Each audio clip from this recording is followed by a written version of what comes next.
How to fix Telegram storage problem on Android phone. Hello guys, in today's video I'm gonna show you how to fix Telegram storage problem on Android phone. First open settings and then click here, click storage.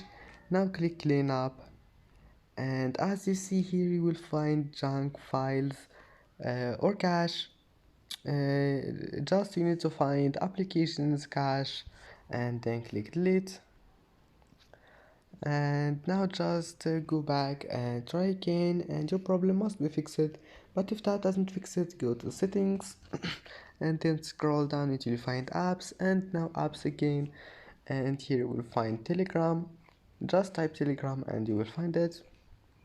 And now go to storage and click manage storage, and here you can click this one here, clear Telegram cache, and your problem will be fixed. Just click clear Telegram cache, and that's it. Don't forget like and see you in the next video.